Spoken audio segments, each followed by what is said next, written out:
అందరికీ నమస్కారం. ఇప్పుడే అందిన వార్త. పెన్షనర్లందరికీ ఆర్బీఐ ముఖ్య ప్రకటన ఈ రోజు నుండి అమలు అంటూ వార్తలు అయితే వస్తున్నాయి. మరి దాని గురించి వీడియో చేయడం అయితే జరుగుతుంది. ఫ్రెండ్స్, వీడియో స్కిప్ చేయకుండా చివరి వరకు చూడండి. అలా అయితేనే మీకు పూర్తి ఇన్ఫర్మేషన్ అనేది అందుతుంది. అలానే ఇలాంటి ఇంపార్టెంట్ ఇన్ఫర్మేషన్ కోసం దయచేసి ఛానల్ని సబ్స్క్రైబ్ అయితే చేసుకోండి. అలానే లైక్ చేయండి. ఇంకా లేట్ చేయకుండా వీడియోలోకి అయితే వెళ్ళిపోదాం. అయితే భారతదేశంలో జనాభాకు అనుగుణంగా ఉద్యోగుల సంఖ్య కూడా ఎక్కువగానే ఉంది.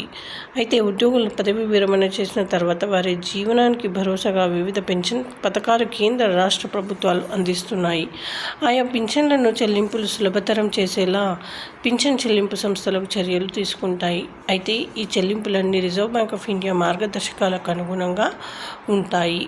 పదవీ విరమణ చేసిన ప్రభుత్వ ఉద్యోగులకు పెన్షన్ల పంపిణీ కేంద్ర రాష్ట్ర ప్రభుత్వాలకు ఏర్పాటు చేసిన సంబంధిత పథకాల ద్వారా జరుగుతూ ఉంటుంది. పెన్షన్ చెల్లింపులు అధికృత బ్యాంకుల ద్వారా సులభతరం అవుతాయి. అలాగే ఈ చెల్లింపులను అలానే రిజర్వ్ బ్యాంక్ ఆఫ్ ఇండియాకు సంబంధించిన మాస్టర్ సర్క్యులర్లో పేర్కొన్న మార్గదర్శకాలకు కట్టుబడి ఉండాలి. ఇటీవల ఆర్బీఐ మాస్టర్ సర్క్యులర్కు అప్డేట్ చేసింది. అయితే కేంద్ర ప్రభుత్వ పెన్షనర్లకు పెన్షన్ చెల్లింపులకు సంబంధించిన 8 నిర్దిష్ట సమస్యలను పరిష్కరిస్తూ చర్యలు తీసుకుంది. పెన్షన్ చెల్లింపులో ఆర్బీఐ తీసుకున్న కీలక నిర్ణయాల గురించి మనం ఇప్పుడు తెలుసుకుందాం. అయితే డిరెన్స్ రిలీఫ్ రేటు ప్రభుత్వ కరువు ఉపశమనకు రేటును పెంచిన సందర్భంలో బ్యాంకులకు తమ పెన్షన్ పంపిణీ శాఖలను వెంటనే సర్దుబాటు చేసి తదనుగుణంగా పెన్షనర్లు చెల్లింపులు చేయడానికి అధికారం ఇవ్వాలని ఆదేశించింది. ఆర్బీఐ ప్రకారం బ్యాంకులు ప్రభుత్వ ఆదేశాలను మెయిల్, ఫ్యాక్స్ లేదా ఈమెయిల్ ద్వారా స్వీకరించడం ద్వారా లేదా సంబంధిత ప్రభుత్వ అధికారుల అధికారిక వెబ్సైట్లో నుంచి సమాచారాన్ని తిరిగి పొందడం ద్వారా అప్డేట్ చేసి డిఆర్ చెల్లింపును నిర్ణయించాల్సి ఉంటుంది అని కూడా తెలిపారు. మరి ఈ లైఫ్ సర్టిఫికేట్ సమర్పణ పెన్షనర్లు జీవన ప్రమాణ్ ప్లాట్ఫామ్ ద్వారా తమ జీవిత ధృవీకరణ పత్రాలను సమర్పించే అవకాశం ఉంది. దీనివల్ల బ్యాంకుల శాఖను సందర్శించాల్సిన అవసరం ఉండదు.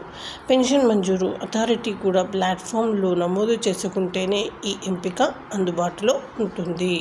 సూపర్ సీనియర్ సిటిజన్ల పరిశీలన. సూపర్ సీనియర్ సిటిజన్లు అంటే 70 ఏళ్ళు పైబడిన వారు, దీర్ఘకాలిక వ్యాధులు లేదా వైకల్యాలు, దృష్టిలోపాలు ఉన్న వ్యక్తుల వారి నివాసాల వద్దే లైఫ్ సర్టిఫికెట్లను సమర్పించే సౌలభ్యాన్ని అందించాలని రిజర్వ్ బ్యాంక్ ఆఫ్ ఇండియా బ్యాంకులను ఆదేశించింది. అలాగే పెన్షనర్ మరణించిన సందర్భంలో కుటుంబ పెన్షనర్ ప్రత్యేకంగా ఈ ప్రయోజనం కోసం కొత్త ఖాతాను తెరవమని కోరకుండా కుటుంబ పెన్షన్ను ప్రస్తుత ఖాతాలోనే జమ చేయాలని ఆర్బీఐ సూచించింది. అదనంగా కుటుంబ పెన్షన్ గ్రహీతకు పెన్షన్ చెల్లింపు ఆర్డర్లో పేర్కొన్న జీవిత భాగస్వామి ఇంకా బతికి ఉంటే కేంద్ర ప్రభుత్వ పెన్షనర్లు కొత్త ఖాతాను తెరవాలని బ్యాంకులను ఆదేశించకూడదని కూడా సూచించింది.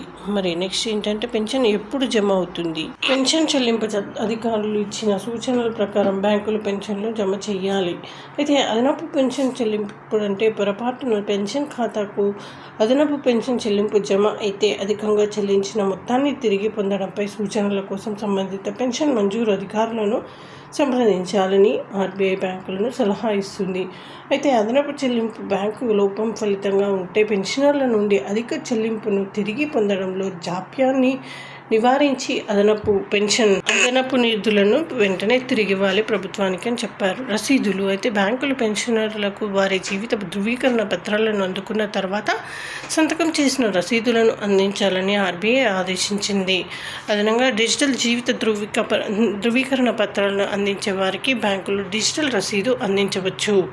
అయితే పెన్షన్ ఆలస్యం. పెన్షన్ చెల్లింపులకు బాధ్యత వహించే బ్యాంకులు పెన్షన్ లేదా బకాయి చెల్లింపులలో ఏవైనా జాప్యాలకు పరిహారం అందించాలి. షెడ్యూల్ చేసిన చెల్లింపు తేదీ తర్వాత సంవత్సరానికి 8% చొప్పున లెక్కిస్తారు. ఈ పరిహారం పెన్షనర్ల ఖాతాలో ఆటోమేటిక్గా జమ చేస్తారు. ఎలాంటి క్లెయిమ్లు దాఖలు చేయాల్సిన అవసరం లేదు.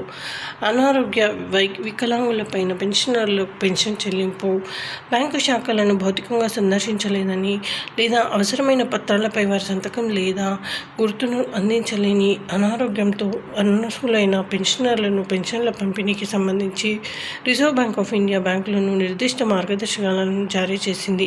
అలాంటి పరిస్థితుల్లో ఇద్దరు సాక్షుల సమక్షంలో చెక్కు లేదా ఉపసంహరణ ఫారంలపై ఒక గుర్తును అతికించడానికి బ్యాంకు తన అధికారులకే ఒకరిని ప్రాధాన్యంగా అదే శాఖ నుంచి నియమించే అధికారం కలిగి ఉంటుంది. వారిలో ఒకరు నమ్మకమైన బ్యాంకు సిబ్బంది సభ్యుడిగా ఉండాలి. సో ఇది ఫ్రెండ్స్, థ్యాంక్స్ ఫర్ వాచింగ్.